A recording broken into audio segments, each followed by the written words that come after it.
هاي بنات، ازيكم؟ انا ساره، دكتوره اسنان ومامي جديده لبنوتين. لو عايز تعرفي ازاي تهتمي باسنان اولادك وازاي تعوديهم على كده وازاي عودت انا بنتي على كده، كملي معايا الفيديو للاخر.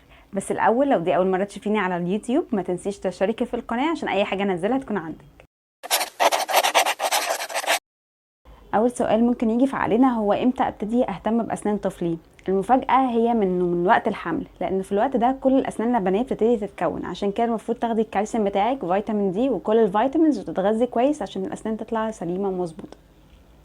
ودلوقتي عايزه اقولك بقى بتفاصيل اكتر ازاي لما الاسنان تظهر في فم الطفل ازاي نهتم بيها من اول ما هو رضيع لغايه ما يكبر شويه، وازاي ندخل الفرشه والمعجون حبه حبه. خليني اقولك بقى على الخطوات العمليه اللي بنعملها عشان نحافظ على اسنانهم. من اول عمر 6 شهور لغايه عمر السنه المفروض بنجيب الفرشه السيليكون دي يا اما من الصيدليه يا اما من محلات مستلزمات الاطفال. وبعد كده الاسنان اللي طلعت في بق الطفل في الوقت ده بنبتدي نمسح عليها كده بشكل دائري قبل النوم وبعد الرضاعه عشان نتاكد ان الطفل هينام وبقه نظيف ومفيهوش اي حاجه. لو ما لقيناش الفرشه دي عادي ممكن ان احنا نبدلها بحاجه من الاتنين، يا اما قطنه يا اما شاشه. وفي الحالتين بنبلهم بشويه ميه وبنعمل نفس الكلام، بنمسح على بق الطفل بحركات دائريه.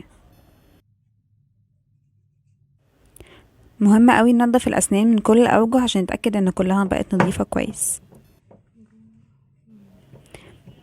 من بعد عمر السنة بقى بنقدر نستخدم فرشة أسنان الأطفال. مهم إن يكون الشعر بتاعها ناعم، نشتريه سوفت براش مش المتوسط أو الخشن، لأن ده بيبري من طبقة مينة الأسنان.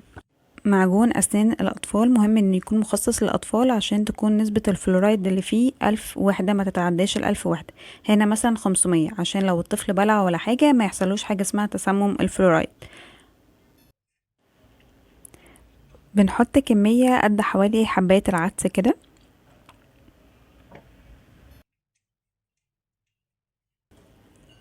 وبرضو بنحرك على الأسنان بحركة دائرية على كل الأسطح وكل الضروس والأسنان والقواطع كلها.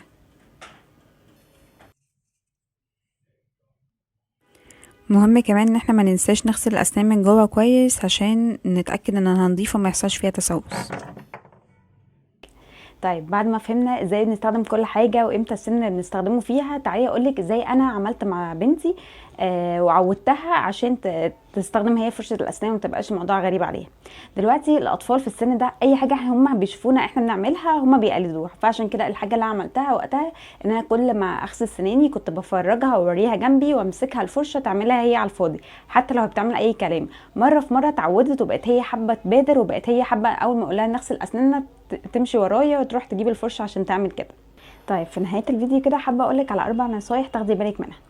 اول حاجه الباسيفاير، المفروض ان انت توقفي الباسيفاير عند عمر السنه عشان بعد كده بيأثر على شكل الفك وبيعمل حاجه اسمها العضه المفتوحه، بتاخدي فتره طويله علشان تعالجيها بالتقويم وكده، فياريت نوقفها بعد عمر السنه.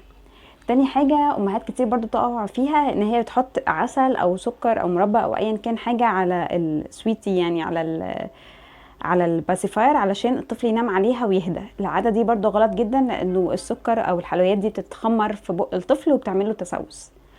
تالت عاده برضو امهات كتير مش بتاخد بالها منها، انه تسيب الطفل يمص صباعه بالذات بعد عمر السنه. بعد عمر السنه نفس فكره الباسيفاير بتعمل له العضه المفتوحه، وبرضو بتحتاج في علاجها تقويم ومده طويله قوي، فبلاش ان احنا نخلي الطفل يمص صباعه بعد عمر السنه بالذات، لانها هتاثر على اسنانه كتير وشكل فكه.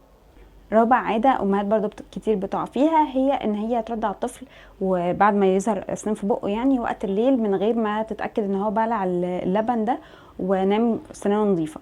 مهم قوي ان الطفل ينام سنانه نظيفه، لانه اللبن نفسه بيكون فيه سكر اسمه لاكتوز. السكر ده برضو بيتخمر وبيعمله تسوسات.